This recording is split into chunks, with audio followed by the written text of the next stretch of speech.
Hello, MouseHunt. Welcome to Feedback Friday. Today is January 2023. I think I got the year right, being the year just changed. It's always a little bit troublesome. I hope everyone's doing well today. I'm Dave. Hopefully, everyone in the chat's doing well. Hello, hello. John was in here bright and early. Murphy waving. Purple says, cheesed to meet you. I'm going to take that as a positive. Shotgun Jack, howdy, right back at you. And Ectoplasmatic Goo was enjoying the intro music, eh? Glad you enjoyed it. Hello, Kyle. Andrew, hello to you in the chat. You're coming back from a 10-year break from the game. Just want to say hi, and you're impressed with everything that's been added. Hey, glad to have you back, Andrew. Glad to hear you've been enjoying the game, getting caught up. There's a whole lot of new adventures to go through if you've stepped away from the game for a decade, that's for sure. Eric, hello to you, and Jason. Hey, ScriptDev, nice to see you. Hope you're doing well. Elkanor, hello to you, as well as Chunchimaru. Hello, hello. Tarako says he's loving the Lunar New Year event. Triple loot on the Artillery Commander with Cursed Gold was brilliant. That's a pretty good little tip as well. If you have any Cursed Skulls, especially if you're somewhere where maybe you need a little help with your catch rate, smash one of those suckers. Get that spooky aura rocking. The mice will drop some cursed gold, and your candles will work on that as well. That's a way to kind of even get some bonus gold while you're going. That said, you might want to save your skulls for something else, but, it's a pretty compelling use of it, especially if you need a boost to your catch rate on top of the 50 luck bonus you can get from raising the lantern. So there's a lot of help to be had. Hello, Peter. Good morning to you as well. Jordo, hello. Kyle's doing a Valor Rift run. Best of luck. That's a good use of the lantern as well. It's really putting the 50 luck bonus to good use there. I think that's a pretty popular time to do a bit of a Valor Rift push. I think quite a few people use the lantern to their benefit there. Can you give you more terrified adventures? Best of luck be with you here, but definitely part of the game for sure. Hello, Chong. Welcome, welcome. Scrib, you're cranking out best-selling books lore volume 15, eh? It sounds like ScribDev has set up camp and in the folklore forest. The luck bonus will be kind of handy there, squaring off against the Myth Weaver as well. Chong, are there any map surprise with 10-player maps? No, not with this event. That was just for New Year's. Thought that would be kind of fun and, hey, thematically appropriate as well. Big New Year's party bash and a way to kind of spice up the winter hunts. A very lengthy event as well. It goes on for 4 weeks. So, by the end of it, add a little extra special way to close it out during that last week. But Lunar New Year's a little bit different. It's short and sweet, and I think it's already has a whole lot of party atmosphere going for it already, so probably no 10-person maps at the end of such a short event. Jonathan's been using their candles to chase the insurmountable amount of sand dollars needed to replace your School of Sharks and Rune Shark after crowing it. Finally finished this morning. Collectors, you gotta go recollect that trap. That's a pretty good use of it as well. Anywhere you can kind of target those loot drops, right? Where you're going to feel like, hey, I'm getting a mouse, and pretty well every time I sound the horn, if I catch a mouse, it's going to drop something, and trawling the Sunken City is a pretty good fit for that as well. Michael, you finally made it through the entire Zodiac. Only 364 days left to plan what we're going to do for next Lunar New Year, eh? In terms of bases, was this the last base? Or do we have one more? I don't know. Did we complete the base collection? I think maybe we did. Maybe I'm thinking of something else now. Ralph, triple living chests pair so well with Halloween potions as well. Hey, I've started off the event that way myself as well, getting triple living chests, and now I'm kind of restocking on a few candles. We'll see how that goes. Jonathan, your next step is a Valor Rift run, not for depth, but for skin patterns for the star skin. All right, hey, that's a good use to put the luck boost to good use as well. Probably pick up some cores while you're on your way up the tower as well.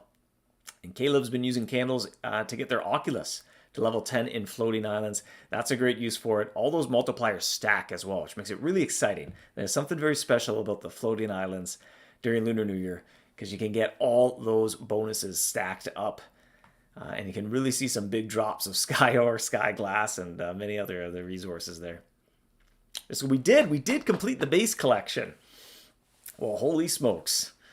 We did it.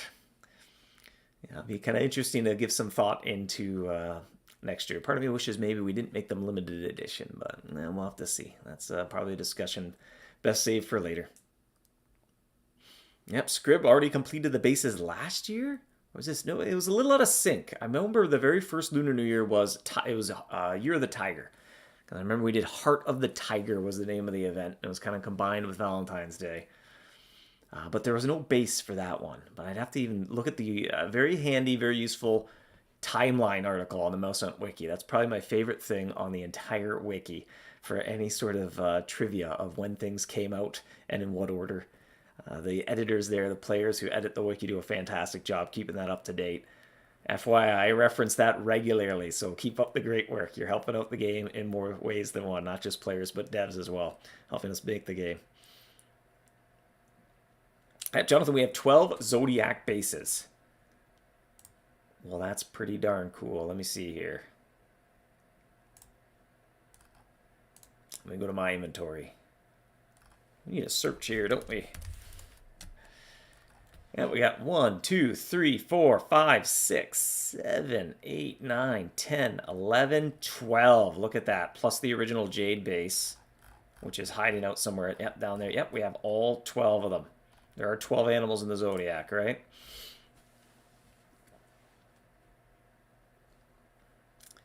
Jonathan, let them repeat every year. Every 12 years is still a pretty limited edition. It'll be something to think over. I mean, if there ever was a candidate for maybe lifting limited edition, but that's not usually a rule we break too often. So, I don't know. We'll give it some thought. Maybe we could kind of pay homage to it in some sort of way. But, it's a ways out. But for sure, that'll be interesting to get feedback on as next year creeps up.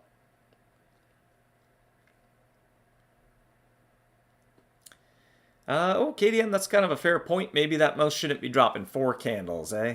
That's not a very nice number for a Lunar New Year event.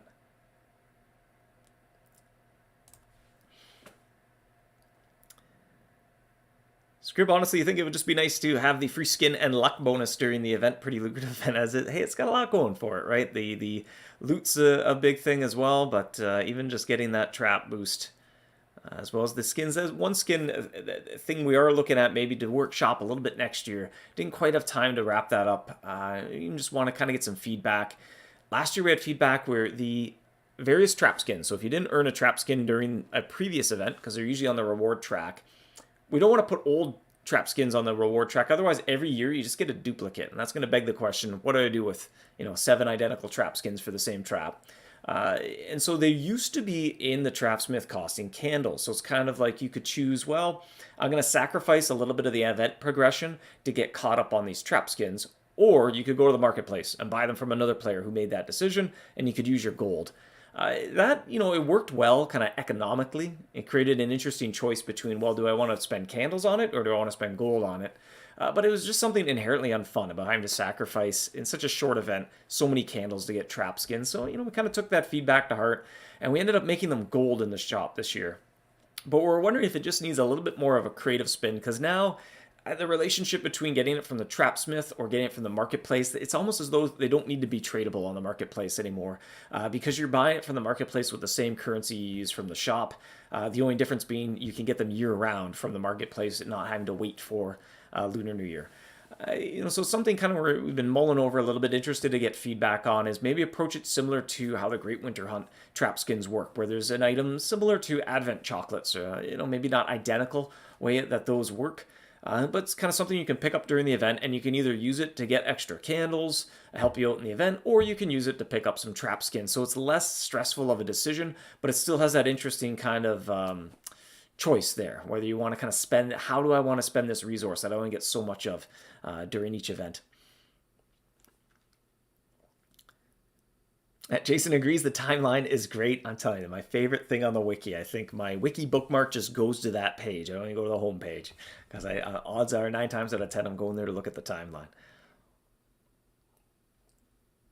Ascrib, no need for a base every year. Definitely as the years tick by, there gets to be more and more. Jonathan, another idea, make all the Zodiac bases have the same stats, but with a bonus for a number of bases that you've got. That's kind of interesting. I think maybe if we did that right from the start, that'd be good. Although I think when we released that first base, we did not anticipate the game would go for 12 years. But now most decisions we kind of, although we know it can't last forever, all good things must come to an end, we kind of design with the assumption that it will. And that kind of, we don't paint ourselves into any corners that way. Quirky, congratulations, you bought the Circlet of Pursuing trap today. It is beautiful. It is a wonderful looking trap. If I'm not mistaken, and I'm nervous to say it just in case I'm mistaken, but I'm very confident Lauren illustrated that trap. And yeah, she did a fantastic job on it. It looks stunning. Time for a 12-layer jade vase layered cake vase, eh? Don't chip a tooth. 9 out of 10 dentists say do not eat this cake base made out of jade. You have to definitely marinate it for a while.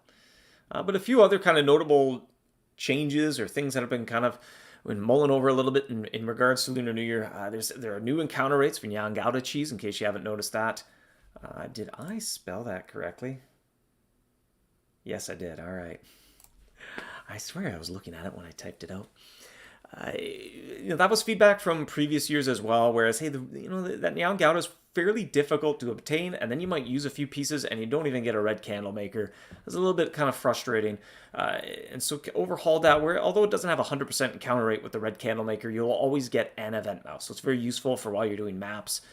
Boost up your candle collection that much more if you're using that tier of cheese. So that's kind of something we're interested to get feedback on, as well as, like I mentioned, trap skins. We're kind of workshopping that, trying to find a more interesting way you could earn those that doesn't have the same sort of friction that last year had where you purchased a trap skin with candles.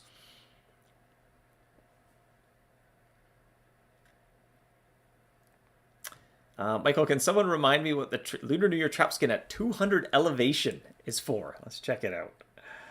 What do we got going here at 200 feet?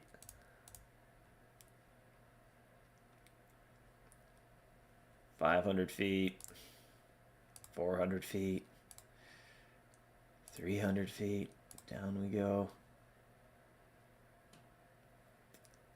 I don't see a trap skin at 200 feet. There's a journal theme. I don't see one at 200 feet. Maybe somebody can help us out. Karen, welcome to the chat. Fair enough. We did break the rule about the Master Burglar. There will only ever be one released. Again, it kind of speaks volumes to when, that's going way back, where we're doing the giveaways and we just kind of didn't perceive the game lasting that long and thought it wouldn't be that big of a deal to have a mouse that was only never released once in the history of the game. But again, now kind of with the foresight of, well, let's make decisions assuming the game will go on forever. That's not a great spot as well. But by no means did we mark that mouse as limited edition, so it might be apples to oranges there.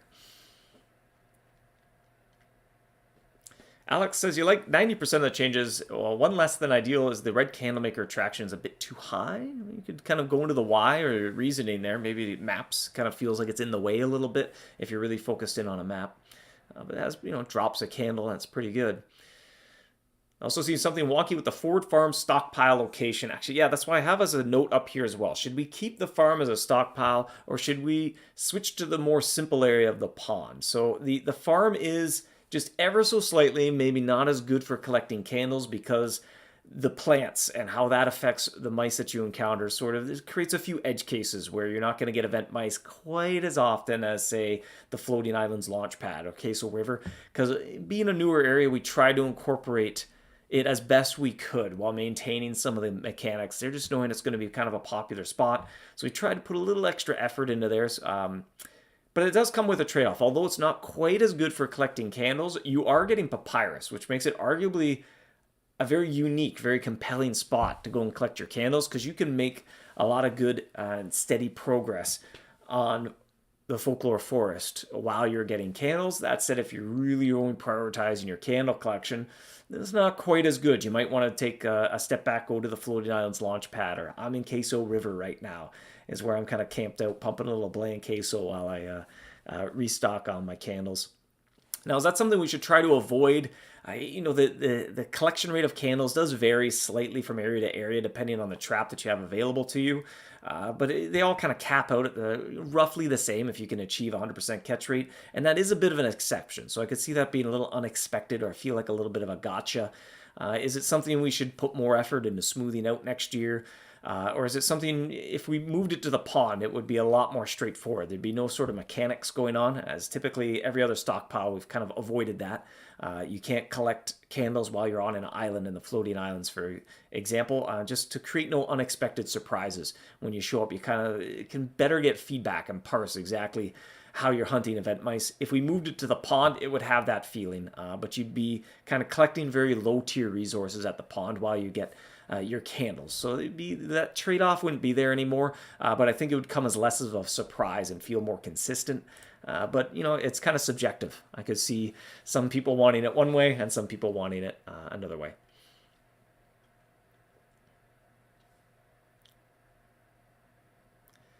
Yeah, Gerald picking up on that exactly. Feels less painful when your precious Nyangouda attracted a non-event mouse. Yeah, that's what we're trying to smooth that out as well by kind of making it always at least encounter event mice. So even if it's not 100% the red candle maker, because that might be a very powerful effect for it to have, where at least you're always getting event mice. Great for working on King's Crowns, great for doing maps, just great for speeding up candle collection in general. 200 feet is when the adventure is completed. There's the context I was looking for. But there isn't a skin for the adventure rewards. That's where you get the base from, the rabbit jade base, which is limited edition, so you'll probably want to try to pick that up. But generally, higher up on the track, we try to make those stretch rewards kind of bonus, above and beyond type things. You're not missing out on something that you won't be able to get later. You know, additional super breed. The top of the track has some ultimate charms. Like, nice to have, very rewarding items, but nothing that you couldn't otherwise get at a later date or just, you know, through normal gameplay without going through the event. Yeah, Alex, I hear you, but there are also times you want 2 white candles more than 1 red candle. The mouse pool being only costume mice makes it a bit of a draw. Eh? Well, I mean, at least you have a little bit of autonomy where you can arm the lower tier dumpling cheese, right? So you're overall still getting more white candles, but in some ways you got to kind of pick how you want to target it, because it's tricky, right? And you kind of pull on that a little bit. Other people will want a different thing. So you got to kind of roll with the punches, kind of take survey of, okay, how does everything work, and what cheese do I want to use to achieve the outcome that I'm looking for. The skin is given as a quest reward.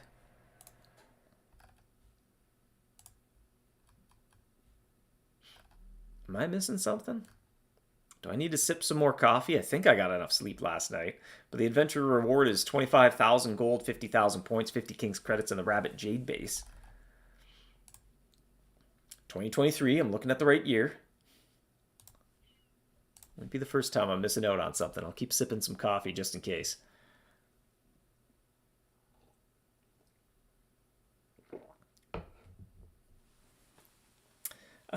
Dark asking whether the candles are, whether it'll be the same event next year. I mean, you know, it's hard to say. I can't make any promises that the same event will return next year. So it's probably a little too soon to even contemplate that question quite yet. But historically, candles do persist. Kind of rule of thumb in an event, anything available in the premium shop sticks around. So if we can go back to the winter hunt for a minute, that's why hats stick around. They're in the premium shop. Scarves do not, because they're not sold. And so they're kind of reset. And the reasoning there, throughout the years, we've definitely seen it kind of takes away from the fun a little bit. There's this sort of anxiety over using something just in case it's more useful next year. And so it just kind of removes that friction and says, you know what, I can enjoy the event. I can use up my supplies. I can do the fun part of the event, get some rewards out from it without always kind of waiting to see, well, I'm going to hold on to at least half of it for next year. Just kind of introduces a bit of an awkward friction.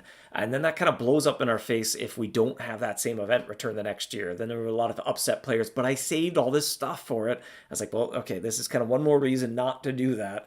And kind of just smooth that out. Enjoy the event while it's active without trying to think 12 months in the future, what am I going to need?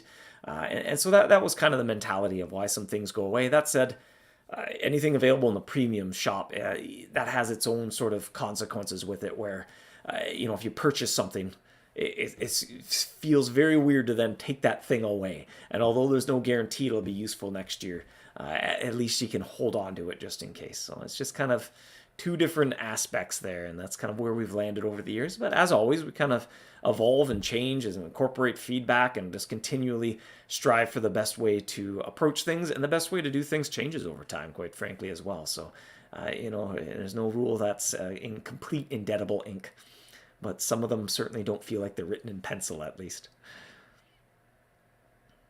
If you moved it to the pond, how would chum work? You know what? That is a fair point. That is a fair point as well. That would be a little bit of thought as well. So it is a little bit awkward sometimes incorporating the stockpiles into various locations. We try to pick spots where they'll have minimal side effects, so there's fewer surprises. But at least in the last couple of years, we've been trying to put them in some of the newer areas, knowing that they'll be popular. Spend a little bit of time trying to incorporate it, but knowing that it'll never quite be perfect. Sometimes it's not entirely compatible.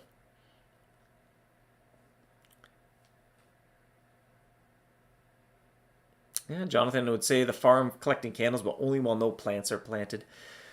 Yeah, you can kind of see the polarizing nature of that situation where it's a little subjective. I could see some hunters really enjoying that, hey, I can get candles while still getting a decent amount of papyrus. That feels great. While other hunters like, well, sure, I can get papyrus anytime. I can only get candles right now, so I want to focus on that. And so I think it comes down to expectation, transparency, trying to communicate that a little bit better so at least you have all the information to make a decision. If you kind of know, well, I'm going to get candles like 3 or 4 fewer a day if I go to the farm, but I'll get a bunch of papyrus. If you kind of know that going into it, then you can make an informed decision. You can decide, well, I'll stick to the launch pad. I'm going to go to the fungal cavern. I'm going to go to the town of Narnia, or wherever else you want to go and say, well, at least I can arm a really strong trap, never fail to catch a mouse, and kind of collect my candles that way. But I guess it comes down to making sure you have all the information to make a decision, and then you can kind of strategize around that. Yeah, relics have the table of contents when not writing be the stockpile. Yeah, that would be kind of a similar vibe to the the launch pad at Floating Islands. And you're still getting a little trickle of some of the derby curd, but you're not kind of engaging with sort of the mechanic of the area. That kind of makes it a little safer. You can kind of know what to expect. We can set up the encounter rates in a little bit more of a predictable way. And I feel like players wouldn't be quite as surprised with how things go. But still, we're talking about just a few percentages here. So it's certainly not entirely game-changing. But I can understand with a short and sweet event like Lunar New Year, it's just 2 weeks. Maybe, every hunt can count, or it can certainly feel that way sometimes. Yeah, Ralph, keeping the farm. The farm is great. Can't we have the farm and the pond? It just gets a little tricky. Just being a small team, sometimes it's hard to then maintain how all these stockpiles work.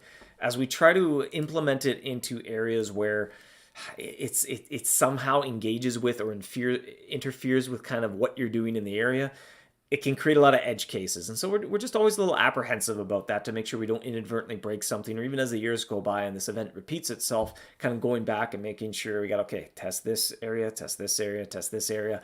It just kind of increases that sort of surface area of potential for problems. And just kind of knowing the fun part of the event is lighting the candles. That's kind of where we want to spend most of our effort, is making sure that part is fun, and we tune that up a little bit without kind of getting bogged down too much on custom fitting the candle collection aspect in every area, and kind of focus more on the fun part of what you do with the candles, if that makes sense. And the skin is at 90 feet, not at 200. There you go. It's not that difficult to get to 90. Let's fly on down off the top of my head. I've got too much information in my head to even remember what trap that was for right now. Let's see if this will jog the memory here. The chrome rabbit now. Yeah, that's a fair point. The UI, probably should say what trap that is a skin for. Because off the top of my head, it's something chrome. You think I'd remember that right now, but that is eluding me.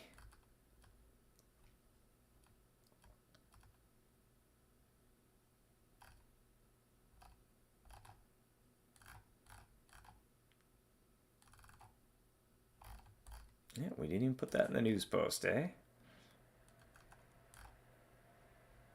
There's an image of it. Is that the Chrome Thought Obliterator? It is the Chrome Thought Obliterator. There we go.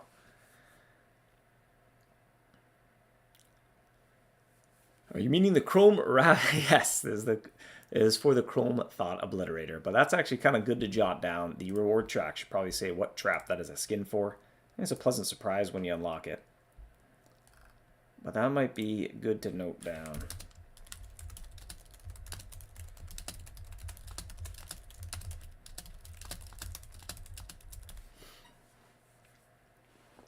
Jonathan, your go-to candle farming area is Queso River because of the Queso Cannon Storm base. I should have that armed. What am I doing? What am I doing? That's what I meant to do. I'm a little off this morning, I think. All right, fire away. Here we go. Cannons armed. We're ready to rock. Although my luck's a little lower. I should have sufficient power to be catching these mice. Let's hope. The Queso Cannon Storm base is pretty good for power. If I'm not mistaken, I now think it reigns as the base with the highest power bonus in the entire game. Yeah, Nathan Farm is great as long as you don't use Twisted.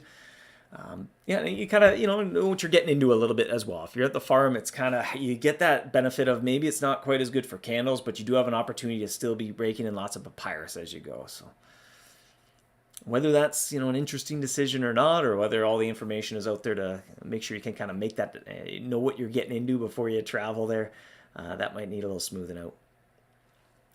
Castle as well, asking if the 2024 event will be the same as the current event. Let's at least finish this one before we talk about next year, but it's probably too soon to say for sure. As always, with any event, I make the assumption it's not coming back. That said, that may not be the outcome, but don't make decisions assuming it will come back. Make decisions that it might be back, basically, to avoid disappointment.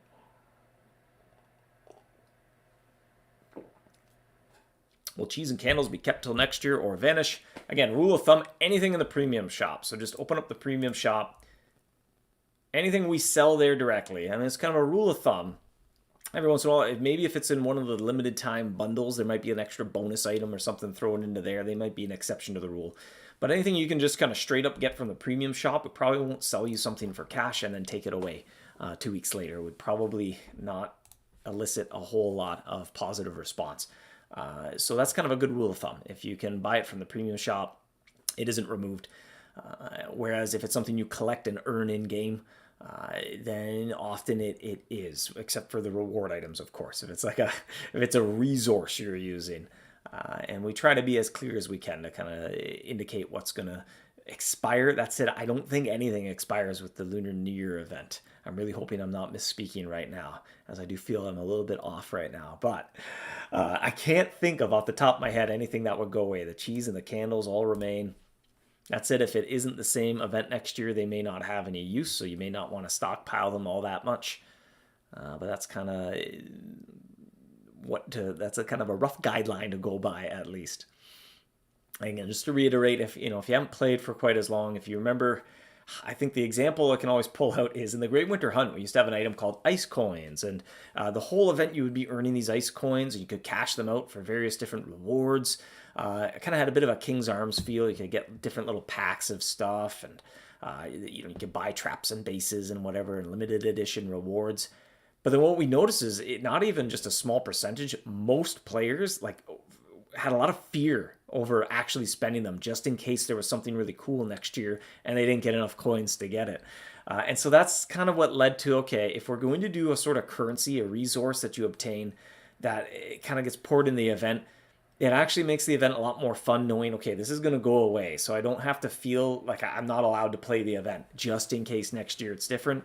No, all the stuff I'm getting, I can put it to use. I can have fun. I can play the event while it's active without any fear or worry about what may or may not happen 11, 12 months in the future. Forgotten level 2, Ralph.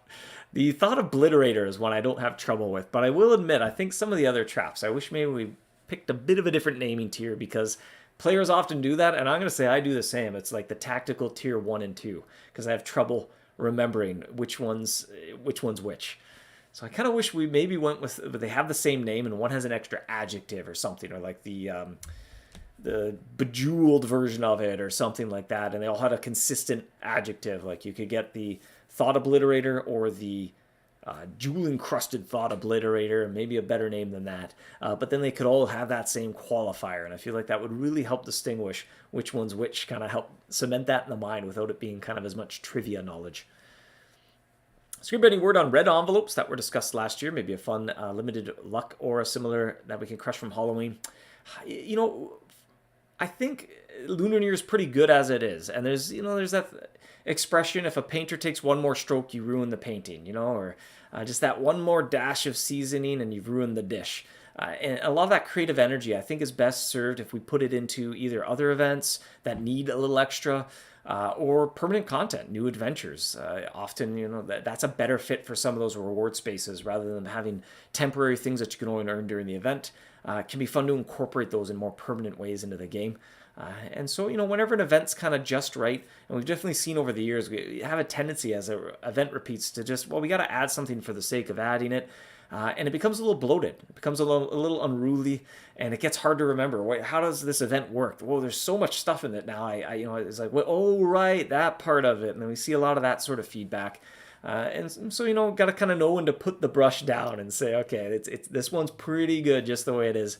Doesn't need too much added to it. Don't fix something that isn't broke.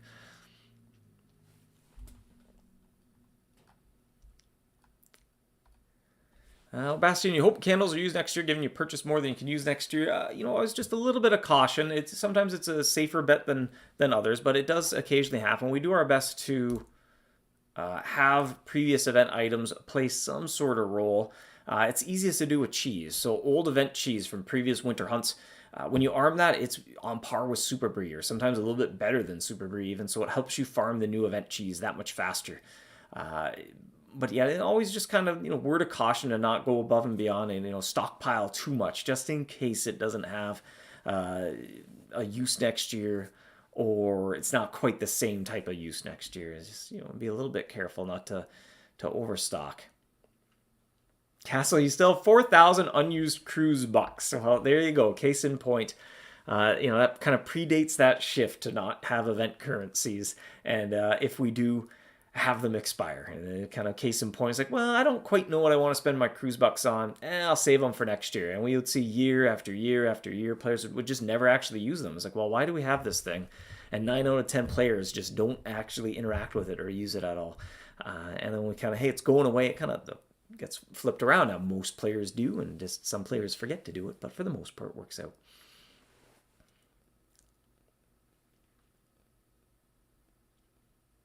Jonathan, you have to admit, I find it a bit cheesy that the candles are multiplying up the orange boxes you get from the winter. No, it's a great effect in the snowball charms. Everything that drops from the aura is subject to the candle, because it just makes the mouse drop that as loot. I'd call that great synergy. There's just something so satisfying, and I think that's a great part about the event is the rest of the game just works as is, right? The rules are pretty straightforward. As like if a mouse drops it as loot, the candle's going to double or triple it. And I think what the interesting part then is, as kind of a hunter, you can sit back and like, okay, well, I know how loot drops work, and this is just one extra rule on top of that. How can I apply that rule to achieve, the outcome I'm looking to produce? And that's kind of nice, and it's good to see, because everyone has a slightly different answer to that question, but everyone has, for them, it's the right answer to that question. That's just kind of the best place you can be in terms of decision making when you're playing a game. Every player is making different ones, but they're the right ones for them. Is usually has a lot of depth, a lot of fun, a lot of interesting little things to discuss between players. The J. Jewel obliterated thought obliterator, eh, James? Max, how hard would it be to add a note in the shop that you already own the Chrome version so you don't buy it again? That does seem to be happening somewhat frequently, as players will upgrade the Chrome Thought Obliterator or their School of Sharks, and then they'll go back and just buy that trap again. Welcome, you are now a collector of traps when that happens to you, which is a good thing. Right now, it's a little tricky. It's something kind of long-term. We have some ideas of how we'd go about putting that in. But just right now, that's kind of in your court, right? When you're in the shop and just you look at something, you're about to spend a whole bunch of valuable jewels and millions of gold. Just, take a breath, take a sip of your coffee and say, do I want this? Do I need this thing? Is this what I'm aiming to buy? Because, it's kind of once it's done and confirmed, that item is yours. So, just be a little bit careful around that. We just kind of don't quite have the right technical tools to pull that off in a way that won't kind of break other stuff, or maybe have the potential for doing more harm than good. So, long term, we kind of know what we would like to do there, but it would involve kind of overhauling how the shops work. And then that means we kind of go back and redo the shops for all the areas in the game, kind of test all the shops all over again. So it's just kind of a hard thing to prioritize in the short term.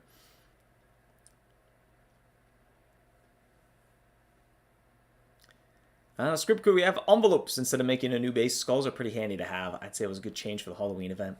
Yeah, it's tricky. I think as long as every event has a very strong identity, and fair enough. Halloween kind of has a couple now. The potions that give it such a strong identity. It's an opportunity to get something that unlocks like a unique ability. You get to use these potions you otherwise don't get to use. And the skulls are part of that identity. But if everything starts to have like, well, this event has this aura, this event has this aura, this event has this aura, it kind of gets hard to comprehend everything. Or else suddenly you're activating. It's like, all right, cool. I've got all 20 of my auras going. Where do I want to hunt with all 20 of these?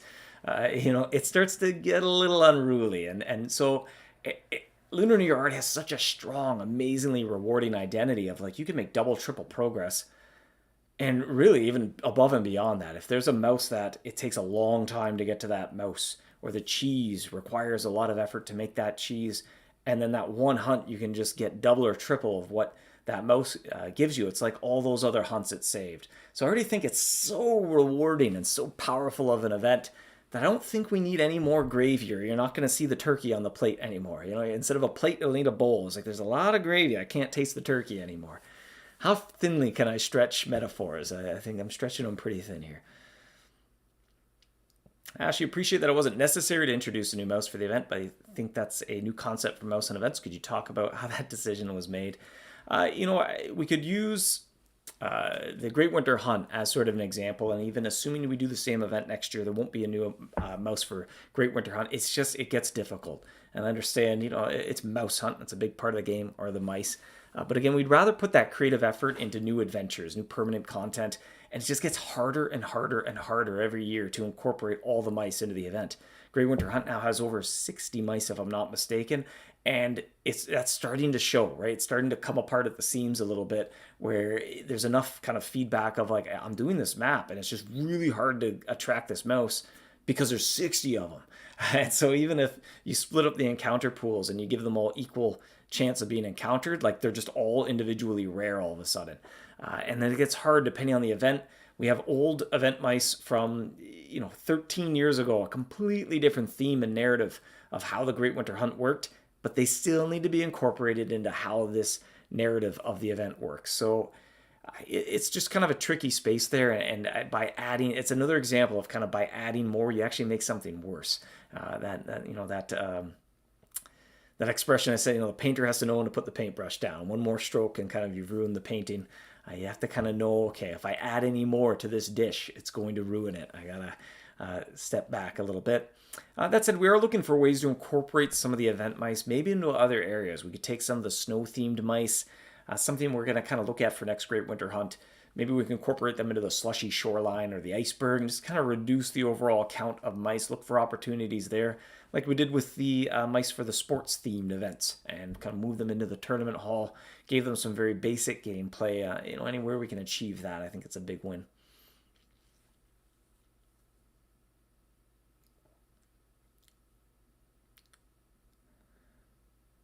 Ralph, will there be new snacks in the birthday vending machine?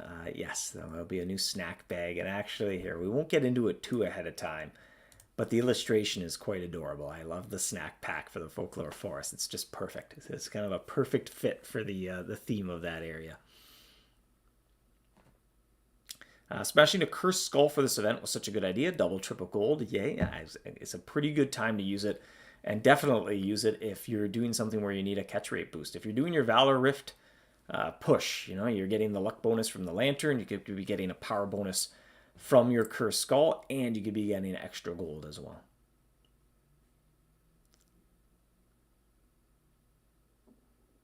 Michael, with respect to buying traps, it's easy enough to determine if you need that trap as a shiny thing for sale, then yes, you need it. But I can see not everyone's a collector of traps, so I could see if you upgrade your trap, like the Thought Obliterator, you upgrade it in a Chrome, then you can now go to the Trapsmith at Floating Islands and you can buy yourself another Thought Obliterator if you would like, because your inventory is able to hold one of them and it's been removed from the inventory. Some players want to do that to collect the trap. If you don't collect traps, then I would definitely encourage you to quadruple check before you spend millions of gold at a shop to make sure it is a trap that you want and need.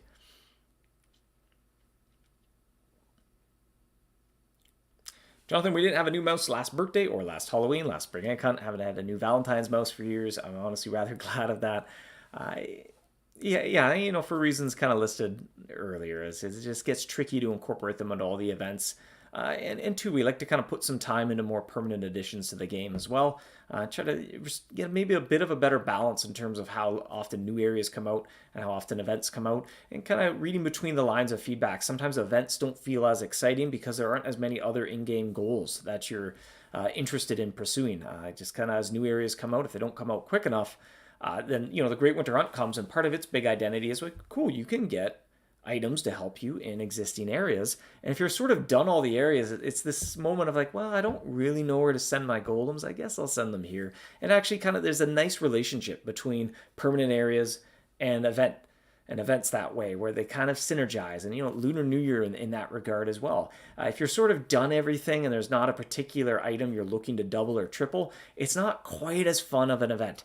And so, to that regard, we're trying to put more time into working on some of the permanent areas, as well as just overall maintenance. As you can imagine, after nearly 15 years, there's quite a bit of moving parts now in the game, but the dev team is about the same size as it has been. It's not much larger than it was when the game started. And so, there's a little bit more maintenance work to do, but there's kind of the same number of people doing that work as well. So you have to it's a challenge, and it's one we work on a day-to-day basis, but then we have to kind of be smart about where we're spending our time, because there's only so many hours in the day. And I know I've said on previous Feedback Fridays, I wish I could like snap my fingers, freeze time, do a whole bunch of work, get a whole bunch of stuff done, and then snap my fingers and unfreeze time.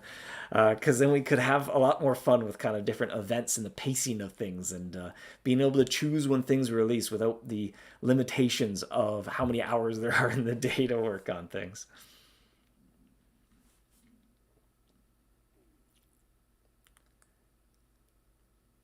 James, any plans to consider adding a conversion for red and white candles? I'd be a little nervous to venture down the road of that complexity, and I think just taking a step back and not overanalyzing. Don't make a simple event more complicated than it needs to be.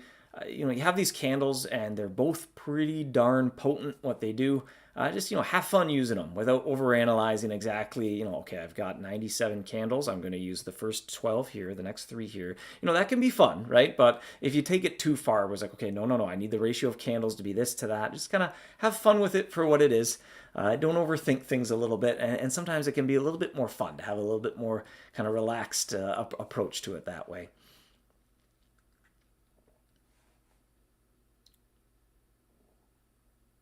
Hash, I feel like we need a zone that's a retirement home for old event mice, eh? That comes up in conversation, and at least personally, I'm not too fond of it because it feels like a bit of a cop out and a very, very odd narrative to put into the game.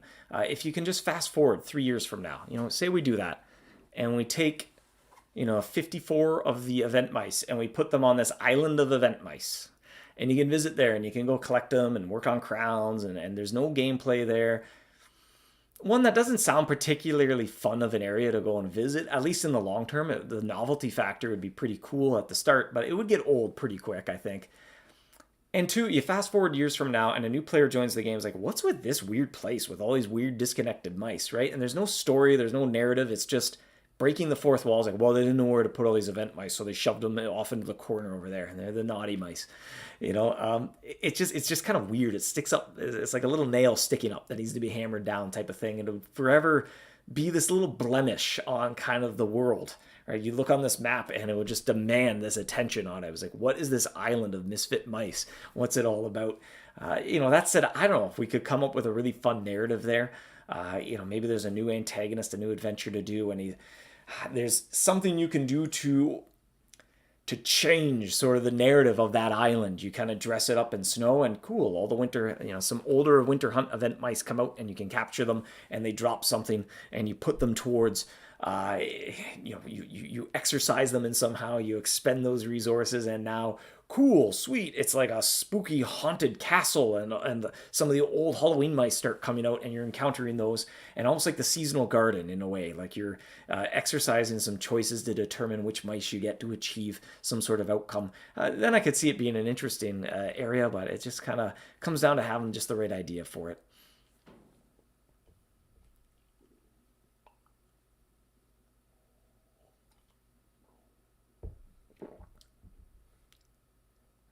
or utilize the many old types of event cheese, but then, we'd have to introduce them in a way. Because if you don't have that cheese, then you just forever can never capture that mouse. And definitely one goal in the game is every player should be able to get every mouse. So that just kind of doesn't work without introducing a whole lot of complexity. Now when the winter hunt starts, there's 12 different types of cheese, and you got to learn what they all do, how they all work, what mice they encounter. We got to figure out, well, how do you get these cheese? Do you use them during the event? Do you use them after the event? It's just, it's kind of a big can of worms. So often you want to try to keep distilling, and often when we're brainstorming, when an idea quite isn't working, there's a tendency to want to add more to it. Well, what can we add to make it better? What can we add to make it better? And it's almost the opposite. You want to think, what can we remove? How can we employ the absolute fewest moving parts to achieve the coolest, most fun effect possible? Dark, will the bland queso pump be reworked, improved? It's so slow compared to doing a map. Fair. I would consider maps kind of the end game of the area, and the pump sort of the beginning game of the area. So, at the start, you're going to be using your pump a little bit, but then realistically, as you kind of get better at the area, especially if you can work together with other hunters, doing maps is a great way to get the bland queso. So, no plans to overhaul that at the moment. Alex, don't overanalyze. It's like Dave doesn't even know us, eh? No, it can be fun, for sure, right? But, we don't want that to be the baseline either, where to really sort of understand how to play an event, you need 7 spreadsheets and a graphing calculator. It's great that there's sort of an upper threshold to go and do that, right? But that shouldn't be sort of the entry level. If I can draw a comparison, it's not quite one-to-one, but the reward track, like I was saying earlier, higher up on the reward track is not where any of the limited edition stuff is. It's sort of, that's above and beyond. And even the adventure, you don't have to get the lantern all the way to 500, but there's room to go above and beyond, do extra and employ extra tactics that way. Thomas, then make a story and a narrative. Yeah, if we find, it's about finding just the right one as well, right? Not to kind of force it. That's often when you kind of paint yourself into a corner where you're just doing something for the sake of doing it rather than starting with, oh, this is a really cool idea. Okay, how can we flesh it out? Well, that note, we should switch gears a bit to the trivia to wrap things up. I believe I have the answer hidden today. Hey, I sure do. Looking forward a little bit here.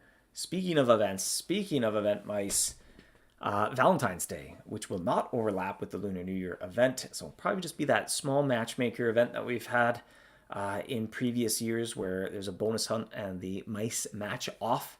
And sometimes it's a bit humorous to see which matches you can make there during the matchmaker event.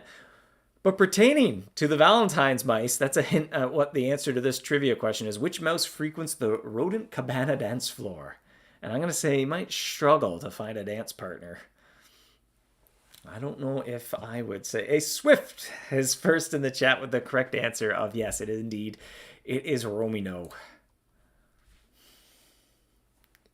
Even this morning, I think Norm was pointing out that might be the creepiest set of mouse hands in the entire game, but I assume that was very necessary to get the finger guns out there.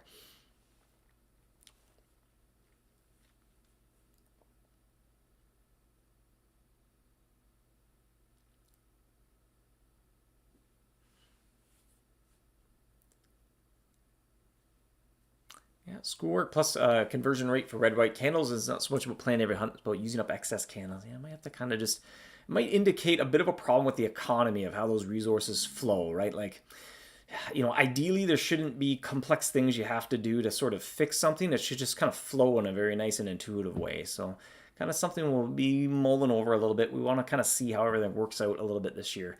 But it might need a little fine-tuning, kind of how the economy of those items work.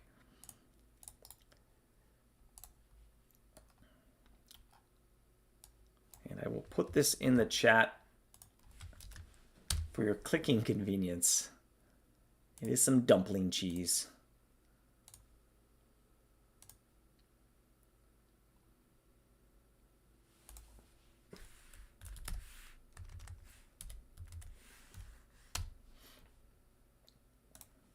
Yeah, Romino is the only mouse worth 0 gold as well, eh? You don't get much for capturing old Romino. Ash, one of your 3 favorite mice ever, eh? It's a pretty unique character. And yeah, Diamond, can you put the link in the chat? There you go. I was a little bit behind on chat here.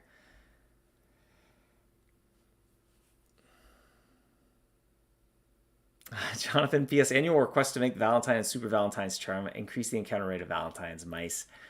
I think unfortunately it's just not something we're going to have any time to put much sort of dev hours into.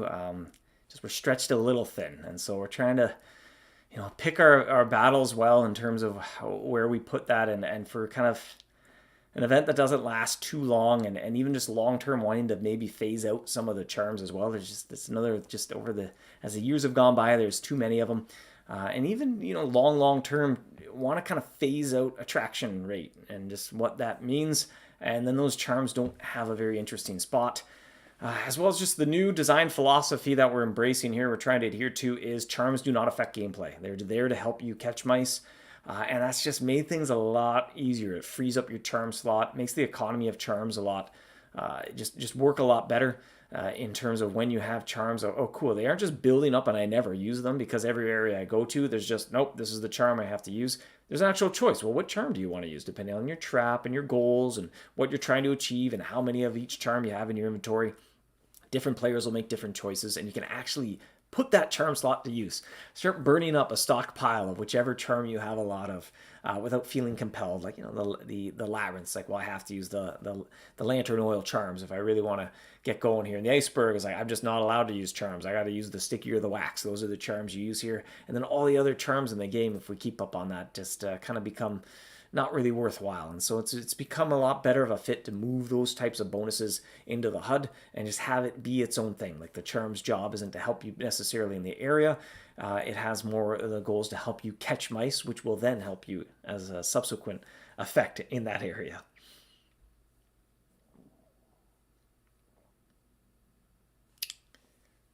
Bastian, when we have more info on us on the birthday event? Well, it's just starting to piece together a little bit now. It'll be the Super Brief Factory event. Just kind of typically, we kind of don't have time to overhaul more than one event a year for the most part. That's probably going on the list of something that kind of needs a little bit of a revamp. But at least for now, no immediate plans to overhaul. This will be the Super Brief Factory with a new snack pack for Folklore Forest. Peter, what Jonathan said, trying to get some silvers knocked out for Valentine's ones, and 510 a year makes it difficult. Peter, that makes it a difficult crown, though, right? That's part of the identity of earning that crown, is when you see that and you get it, that's a coveted achievement. It's a difficult one. Whereas they all can't be easy, right? And so crowns are a perfect fit for that as well. We've tried our best not to really have them unlock anything in the game. So there's no mandatory, the game says you have to go get this crown or else. There's a few exceptions, Queen Quesada, you get something for crowning her.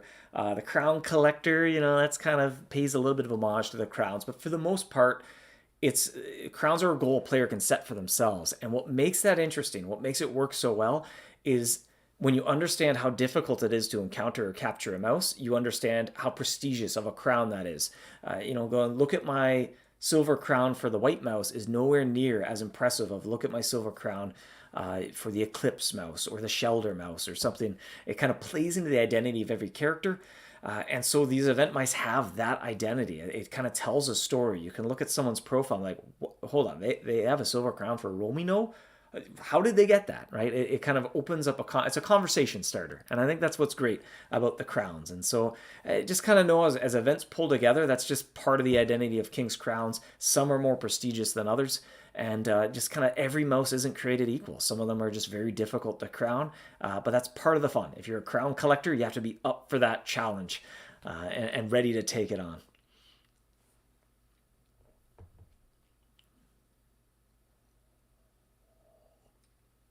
Eileen, you'll be watching this in a while since I haven't turned off for now. I just want to say hi, Dave. Hello, Eileen. Hope you're doing well today. Swift phasing out attraction rate. We took our first steps there not too long ago. A lot of the cheese received a huge increase in attraction rate. Pretty well every crafted cheese in the game just got set up to 100. And that was kind of first step. A little bit of an experimental phase there. No immediate plans, but long term, that's what we want to do is cheese can no longer fail to attract, and instead it determines the types of mice you can encounter. There's a lot of behind the scenes work to do there to kind of retrofit a lot of the older areas to work that way. But even just going forward, that's kind of, we've played into that, and for quite a while, that's been the intuitive assumption players have made, even new players when they start the game. Kind of like, oh, what cheese do I, or what mice can I attract with this cheese? What mice can I attract? Well, they all get the same cheese, but this one fails, so it's just inherently bad. Don't use that, use this. Kind of introduce some more interesting choices. That said, long term. That's like long term roadmap. We're slowly but surely working our way up to there. But kind of like the design direction of charms, right? Of trying not to use them to provide in-area mechanics, but have them be something that supplement your catch rate.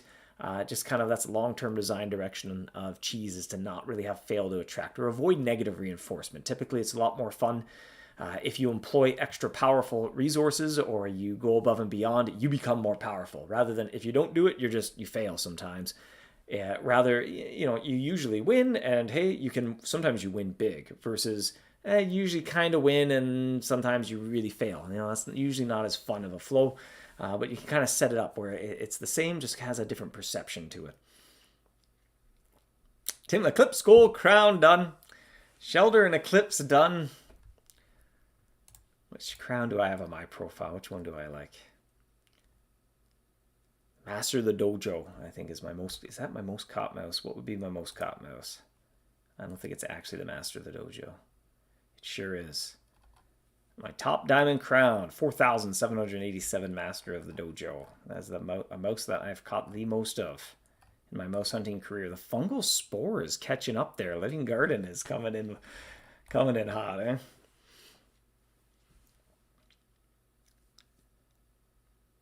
I lean the Black Widow King's Crown. That would be a tricky one as well, especially kind of have to go back. Fits well with doing Relic Hunter maps, though. It'll often take you down back to kind of lower level areas. You can go hunt that mouse a little bit more often.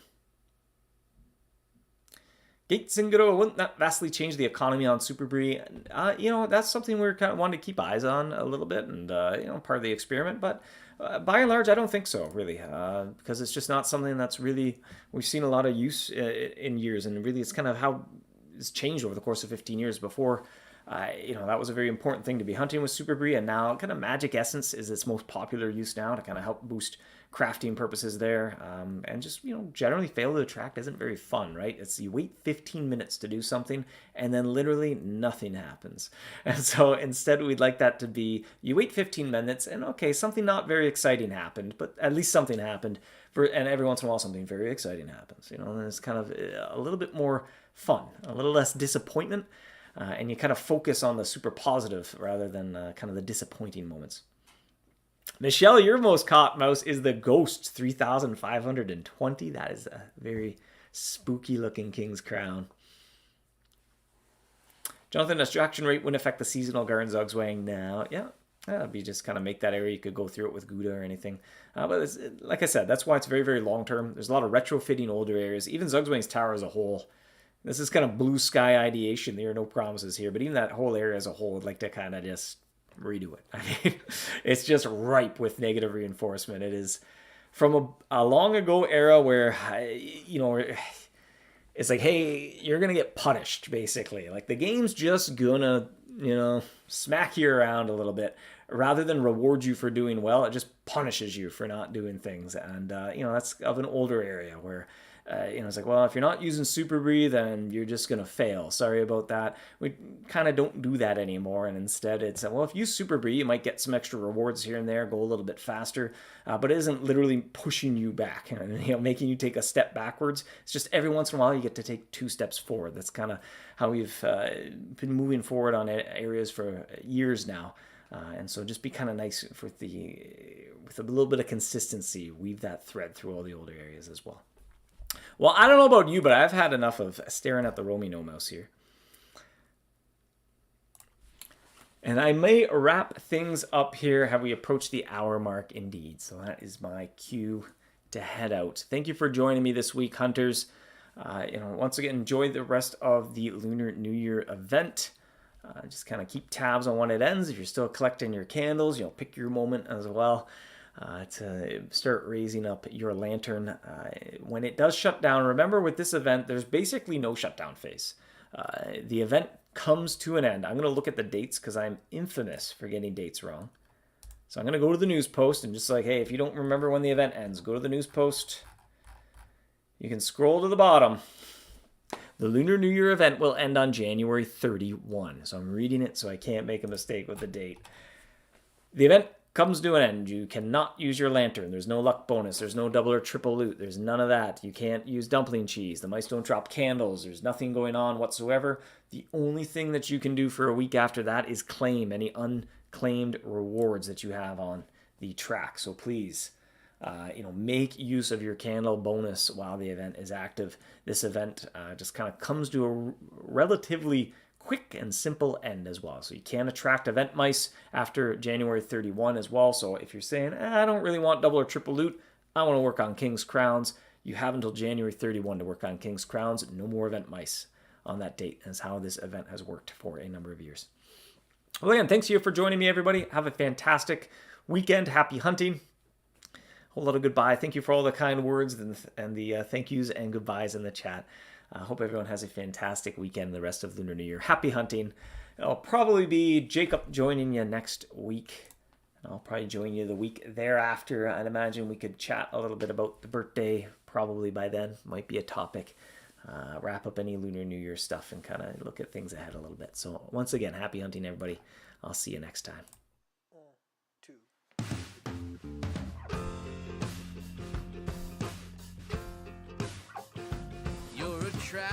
You're a trap, don't seem to mind it. You attract me, I'm a mouse, you're a cat. I don't seem to mind it. Soft and furry, oh, and just when I think I'm safe, snap. Turns out I'm never safe, snap. Just when you think you're safe, snap.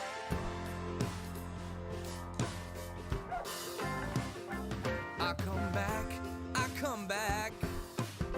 You don't seem to mind it, but I'm a fool. Broke my back. You don't seem to mind it, 'cause you're so cool. And just when I think I'm safe, snap. Turns out I'm never safe, snap. Ooh. And just when you think you're safe, snap. Turns out